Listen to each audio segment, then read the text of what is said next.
I don't even recognize myself anymore.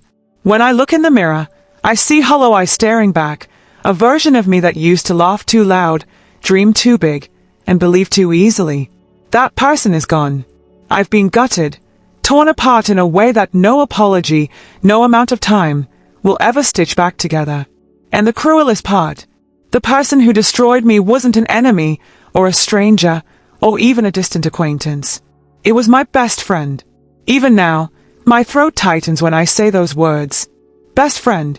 Two simple words that used to mean everything. Trust, loyalty, safety. Now they are poison in my mouth. Because when someone you let into the deepest corners of your life turns their back on you, it doesn't just hurt. It destroys you from the inside out. I never thought it would be her. God, I never thought it would be her. Her name was Emily. To me, she wasn't just a friend. She was family, the sister I never had, the person I thought would stand by me through everything. If you asked anyone who knew us, they'd say we were inseparable. People joked that where one of us went, the other wasn't far behind. We grew up side by side, our lives woven together in ways that made it impossible to imagine a world where she wasn't in mine. But that world came crashing down. And before I tell you how she broke me, before I rip open the scars that still bleed inside me, I need you to understand who she was to me. Because only then will you grasp the weight of what it meant when she betrayed me. I met Emily when I was 12. My parents had just divorced, and my world felt like it was falling apart. My dad moved 2 states away, and my mom was working double shifts just to keep a roof over our heads. I felt abandoned, angry, and alone. Then one afternoon, this girl with messy blonde hair and ripped jeans walked right up to me while I was sitting on the swings at the park. "You look like you need a friend," she said, with this crooked little smile. That was it. That was how it all started. She didn't care that I was shy, or that I had tears drying on my cheeks. She didn't judge me for being the kid from a broken home. She just sat next to me and started talking, and it felt like, for the first time in months, I could breathe again. From that day on, Emily became my safe place. We did everything together. Sleepovers that stretched into sunrise, whispered secrets under blankets, inside jokes that nobody else understood. She was wild, fearless, the kind of girl who made you feel alive just by being near her. And I clung to her, because in a world where everything felt uncertain, she was my constant. Years rolled by, and our bond only grew stronger. We were each other's biggest cheerleaders and fiercest defenders. When I got my first heartbreak in high school, she sat on my bedroom floor with me, eating ice cream straight out of the tub while I sobbed into a pillow. When her parents started fighting every night, she'd crawl into my bed and cry quietly until she fell asleep. We made promises, the kind only teenagers make and believe with all their hearts, that we'd be in each other's weddings, that our kids would grow up calling us aunt, that no matter what, we'd never leave each other behind. And I believed her. I believed her with everything in me. If I close my eyes, I can still picture the last night I ever felt safe with her. We were in our mid-20s by then, sitting in her apartment, drinking cheap wine, and laughing so hard my stomach hurt. She had this way of throwing her head back when she laughed, her hair spilling over her shoulders, her eyes crinkling at the corners. I remember thinking, God, I'm so lucky to have her. I don't know what I'd do without her. Funny how life takes that thought and twists it into something cruel. Because only a few weeks later, she would shatter me. She would take everything I trusted, everything I loved about her, and crush it in a way I'll never recover from. But back then, sitting there in the warm glow of her apartment, I had no idea. No idea of the storm that was about to hit. No idea that the person I leaned on the most would be the one to push me off the edge. The beginning of the end came quietly, subtly. Looking back, there were signs, tiny cracks in the foundation I thought was unshakable. But when you love someone, when you trust them with your whole heart, you ignore the cracks. You convince yourself they're nothing.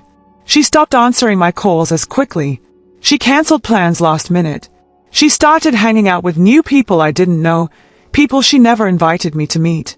At first, I told myself she was just busy, that life was pulling us in different directions. It happens, right? Friendships ebb and flow. But deep down, something felt off. There was a distance I couldn't explain, a wall I couldn't climb. And then came the day everything unraveled. I'll never forget the phone call. My hands were shaking so badly I could barely hold the phone. My chest felt like it was caving in, and the room spun around me. I remember sinking to the floor, my knees giving out, as her voice, the same voice that once comforted me through everything, delivered the words that would destroy me. I can't even bring myself to say them yet. Not now. Not this early. All I can tell you is that in that moment, my world ended. Everything I thought I knew about love, about trust, about loyalty, gone. Torn apart by the one person I thought would never hurt me. And the worst part, she didn't even sound sorry. That was the day my life cracked wide open.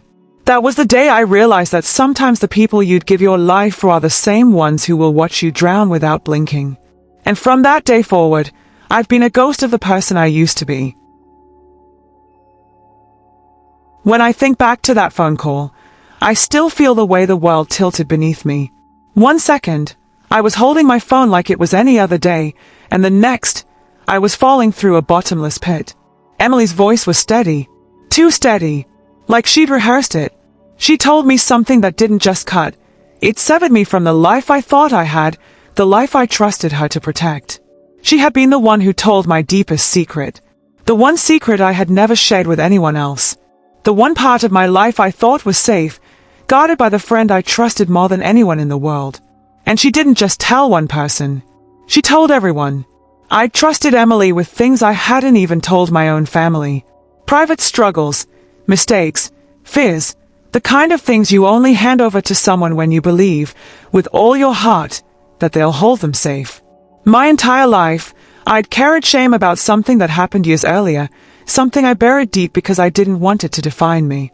I'll spare the details here, not because I'm ashamed anymore, but because it isn't the details that matter. What matters is that it was mine. Mine to hold, mine to share, or not share. And I had trusted Emily with it. She knew how fragile I was about it. She knew how many nights I'd cried in her arms because of it. And still, she opened her mouth. She didn't slip. She didn't accidentally let it out. No. She told it like a story, over drinks with her new group of friends, like my life was gossip for their entertainment. And once it was out, it spread like wildfire. Suddenly, people I barely knew were whispering behind my back. Old acquaintances reached out with pity in their voices. Even at work, I could feel the stays, the weight of people knowing something I had fought for years to bury. And Emily, she didn't deny it. She didn't apologize. She told me she thought I needed to stop hiding, and that maybe this was the push I needed to just be honest. As if she had the right to decide that for me. I remember screaming into the phone, my voice cracking, tears pouring down my face. How could you? How could you do this to me? Her reply, calm, detached, almost cold. You're overreacting. If people can't accept you for who you are, that's their problem, not mine. Not hers. She said it wasn't her problem. But it was. It was entirely hers. She didn't just open the door on my private pain. She shoved me through it, locking me outside where everyone could see. That night, I didn't sleep. I just sat on the floor of my bedroom, my phone still clutched in my hand, replaying her words over and over. The betrayal felt physical, like something sharp lodged in my chest. Over the next days and weeks, everything fell apart. My phone buzzed constantly with messages, some supportive, some cruel, some just curious. People I hadn't spoken to in years suddenly wanted to know if it was true. And everywhere I went, I felt exposed, vulnerable, like I was walking around without skin. I begged Emily to fix it, to at least tell people she'd exaggerated, or lied, or misunderstood. But she refused. Instead, she doubled down. I just don't want to keep covering for you, she said one night when I showed up at her apartment, desperate for her to take it back. It's exhausting. Covering for me. That's how she saw it. Not as being a friend, not as protecting me the way I had always protected her, but as a burden she was tired of carrying. And I realized then, maybe she had never loved me the way I loved her. Maybe, all those years, I was holding on to something one-sided, blind to the truth. The worst part wasn't just losing her. It was losing myself. Everywhere I turned, I saw her fingerprints on the destruction. The life I had carefully built, the walls I had erected to feel safe, they were gone. And in their place was the crushing weight of humiliation. I couldn't walk into the coffee shop we used to go to without imagining people whispering. I couldn't go to family gatherings without wondering who knew, who was judging me. Even at work, I started avoiding colleagues, taking my lunch in my car just to escape the stares I imagined. My anxiety skyrocketed. My trust in people shattered. I withdrew from everyone. Because if Emily, the one person I thought would never hurt me, could betray me like this, then who was safe? The answer felt obvious. No one. There was a night, about a month after it all came crashing down, when I found myself standing on the edge of my bed, staring at the bottle of pills on my nightstand. I wasn't thinking clearly. I just wanted the pain to stop, the humiliation to end, the endless replay of her words to finally go quiet. And in that moment, I realized something terrifying. It wasn't just that Emily had betrayed me. It was that she had taken away the one thing keeping me afloat. Hope. Hope that someone in this world would always have my back. Hope that friendship could be unconditional. Hope that I wasn't alone. And without that hope, I felt like I had nothing left. I didn't go through with it. Something inside me, some tiny flicker of survival, pulled me back from the edge. But that night changed me. Because I realized just how far her betrayal had pushed me, how dangerously close I had come to giving up completely. The days turned into months, and the silence between us stretched like a canyon. She didn't reach out. She didn't ask how I was doing. To her, it was as if I didn't exist anymore. And maybe, in a way, I didn't. The version of me she knew, the version that trusted her so completely, was gone. I started therapy. Not because I wanted to heal. Honestly, I didn't think I ever could. But because I needed someone to talk to, someone who wasn't connected to the mess. And slowly, painfully, I began to piece together the truth. Emily hadn't just betrayed me. She had abandoned me in the wreckage she created. To this day, I don't fully understand why she did it. Maybe she was jealous. Maybe she was tired of me leaning on her. Maybe she wanted to reinvent herself with her new friends. And I was just a piece of a past she wanted to shed. But the reason doesn't matter. Because the result is the same. She destroyed me. And here's what they don't tell you about betrayal. It's not just about the act itself. It's about the way it rewires your brain, the way it poisons the well of trust you draw from. It makes you question everything. Your worth, your instincts, your ability to ever believe in someone again. Betrayal doesn't end when the secret is spilled or the knife is twisted. Betrayal lingers. It echoes. It shapes you into someone you don't recognize. And that's exactly what happened to me. Sometimes I see her name pop up on social media, smiling in pictures with her new circle of friends, looking carefree and untouched by the wreckage she left behind. And every time, it feels like a fresh cut. How can she be fine while I'm still here, picking glass shards out of my soul? How can she laugh and move on while I still cry myself to sleep? It isn't fair. But betrayal never is. I wish I could say I'm stronger now, that I've healed, that losing her taught me something valuable. But if I'm being honest, and I think honesty is all I have left, I'm not healed. I don't feel stronger. What I feel is empty. Hollowed out. Because when someone you love that deeply betrays you, they don't just take the past you shared. They take your future too. The weddings you planned to stand beside each other at. The kids you thought would grow up calling each other aunt. The comfort of knowing you'd never face this world alone. All of it. Gone. And that's the real heartbreak. There's something people don't understand about betrayal. They think it's a single moment, like the slam of a door or the shattering of glass. But it's not. It's a ripple. It keeps spreading, touching parts of your life you never thought it would. Months after Emily tore my world apart, I was still discovering new cracks she'd left behind. At first, it was the obvious things. The loneliness, the silence, the loss of the person I used to call when anything, good or bad, happened. But then it was the smaller things, the ones that sneaked up on me. Like walking through a store and hearing a song we used to scream-sing in the car. Or seeing a brand of chips we once devoured during a late-night movie marathon. Everywhere I turned, reminders of her were waiting. And each reminder wasn't just a memory. It was a wound reopening. The hardest part wasn't losing her. It was losing who I was when I was with her. With Emily, I was brave, silly, carefree. I could say anything, do anything, and know she'd have my back. But after she betrayed me, that version of me disappeared. In her place was someone I didn't recognize, hesitant, quiet, guarded. I stopped sharing things with people, even little things.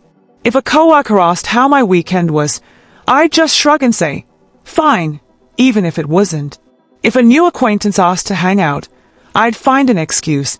Because in the back of my mind, a voice whispered, don't trust them. They'll hurt you too. That voice was relentless. It followed me everywhere. My mom noticed it first. One Sunday afternoon, she stopped me in the kitchen while I was washing dishes. You don't smile anymore, she said softly. I laughed it off. But later that night, when I was lying in bed staring at the ceiling, her words hit me like a punch. She was right. I didn't smile anymore. Or if I did, it never reached my eyes. It was like the joy had been drained out of me, and no matter how hard I tried, I couldn't get it back. Friends from work invited me out a few times. Just come, it'll be fun, they'd say.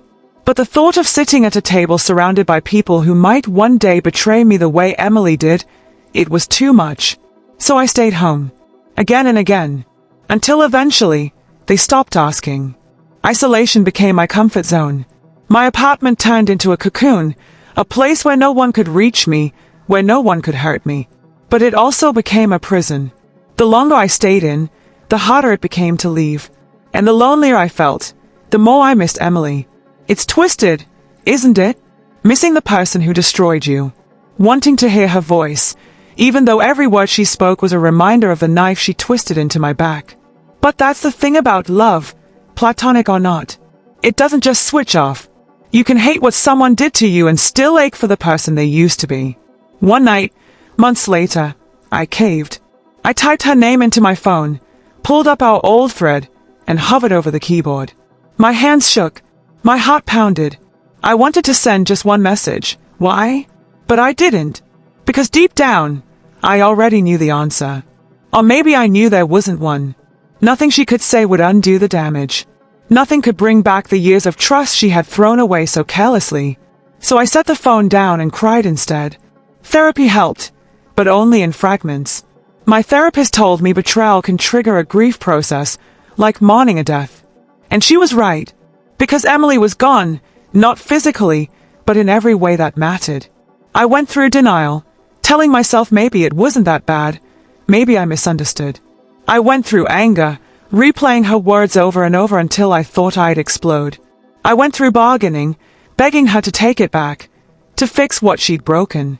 And now I live in acceptance. Not peace, never peace, but the quiet understanding that some things can't be undone. The people who knew us as a pair often asked what happened. Where's Emily? I haven't seen her with you lately. And every time, I'd force a smile and say, we just drifted apart.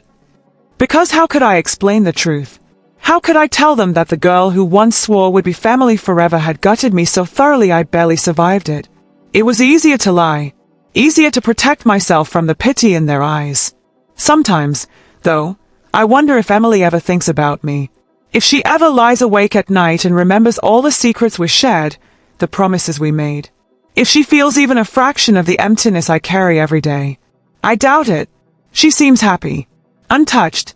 Her social media tells a story of brunches and vacations, new friends and inside jokes I'll never be part of. And maybe that's the hardest pill to swallow, that she moved on without me, while I'm still stuck in the rubble she left behind.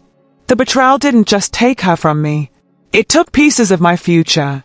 When I was younger, I imagined us standing beside each other at our weddings, holding each other's babies, growing old with decades of memories behind us. That future felt certain, unshakable. But now, when I think about my wedding someday, the thought that she won't be there hits me like a brick. When I think about having kids, the idea that they'll never know Aunt Emily feels like a knife. She wasn't just my best friend. She was my blueprint for the life I thought I'd have. And without her, that blueprint is useless, shredded into pieces I'll never tape back together. People tell me I should forgive her. That forgiveness is about me, not her. That carrying this pain is only hurting myself. But they don't understand. This isn't about holding a grudge. This isn't about refusing to let go. This is about survival. Because if I forgive her, if I say what she did was okay, then it means the destruction of my entire world didn't matter. And it did matter. It still matters. It will always matter. I think the cruelest part of betrayal is that it doesn't just make you lose the person who hurt you. It makes you lose the person you were before they hurt you. And that person, the one who laughed without hesitation, who believed in forever friendships, who trusted with their whole heart, is never coming back. I miss her almost as much as I miss Emily. So where am I now? I'm surviving. Not thriving. Not healing. Just surviving. Some days are better than others. Some days, I even manage to laugh. But the shadow of what happened is always there, lurking in the corners of my mind. I've built walls around myself so high that sometimes I wonder if anyone will ever climb over them. I keep people at arm's length. I don't let anyone get too close. Because once you've been destroyed by the person you trusted most, how can you ever trust again? The answer, at least for me, is simple. You can't. And maybe that's the real heartbreak. Not just losing Emily, but losing the part of me that believed in friendship at all. It's strange, isn't it? How life keeps going even when you feel like yours has ended. The sun still rises, people still go to work, the world still spins. But when you've been betrayed, it's like you're standing still while everything else moves on without you. That's what these past years have felt like for me. Standing still. On the surface, I've built a routine. I wake up, go to work, come home, eat dinner, scroll through my phone, and go to bed. To anyone looking in, I probably seem fine. Functional. Alive. But underneath, I'm stuck in that moment. The phone pressed to my ear. Emily's voice, calm and cold. The weight of my secrets spilling out into the world. The crack of my heart breaking. People talk about time healing wounds, but what they don't tell you is that some wounds don't heal. They just scab over, fragile and thin, breaking open whenever you brush against them. That's what Emily left me with, a wound that never closes. I've tried to let others in. I really have. There was a woman I met at work, kind and funny, who invited me over for dinner once. We sat at her kitchen table eating pasta and laughing, and for a moment, I felt something I hadn't felt in a long time. Safe. But then she asked me a personal question, something small, something innocent. And instantly, I froze. My chest tightened. My mind screamed, "Don't tell her. Don't trust her. Don't make the same mistake again." So I changed the subject. And just like that, the wall between us grew higher. We stayed friendly, but it never went deeper. Because I wouldn't let it. And I hated myself for that. I hated that Emily's betrayal had stolen even this, the chance to form new connections, new bonds. It's like she didn't just take herself out of my life. She took everyone else with her too. Sometimes I dream about her. In my dreams, we're back in high school, lying on my bedroom floor, flipping through magazines and talking about the future. She's laughing, and I'm laughing, and everything feels whole again. But then I wake up, and the ache of reality slams into me all over again. It's a cruel trick, your brain replaying the best parts of someone you've lost, reminding you of what you'll never have again. I used to keep a box of things from our friendship. Photos, letters, silly notes we passed in class. For months after the betrayal, I couldn't bear to look at it, but I couldn't throw it away either. It sat in the back of my closet like a ticking bomb. One night, when the loneliness was eating me alive, I pulled it out. I sat on the floor with that box open, pictures spread around me, tears streaming down my face. Each photo was a dagger. Us at prom, her in her sparkly dress, me in mine, arms wrapped around each other, grinning like nothing could touch us. Us at the beach, sunburned and happy, building sandcastles like little kids. Us on the couch, blurry selfies and wide smiles, the kind of joy that only comes from feeling completely understood. And all I could think was, how did we get from there to here? How do you go from being someone's safe place to being the reason they almost don't make it? How do you take decades of love and crush it in a single moment? I wanted to burn the box, to erase every trace of her from my life. But I couldn't. Because as much as I hated her, as much as I hated what she did, part of me still missed her. And that's the cruelest part of all. I see her sometimes, around town. The first time was a gut punch. I was walking out of a grocery store, and there she was, laughing with one of her new friends. She looked the same, carefree, golden, like betrayal had never touched her. Our eyes met for a split second, and in that moment, I wanted her to see me, to see the wreckage she'd left behind, to know the weight I still carried because of her. But she just looked away, like I was nothing. And maybe I am, to her. Maybe I always was. The thing about betrayal is that it doesn't just take away the person who hurt you. It takes away the person you thought you were. I used to be trusting, open, full of light. Now I'm cautious, guarded, dimmed. Sometimes I catch myself in the mirror and wonder what Emily would think if she saw me now. Would she recognize me? Would she feel guilty for the way she broke me? Or would she shrug it off, the way she always did, telling herself it wasn't her problem? I'll never know. People ask me sometimes if I hate her. The truth? No. Hate would be easier. Hate is clean. Simple.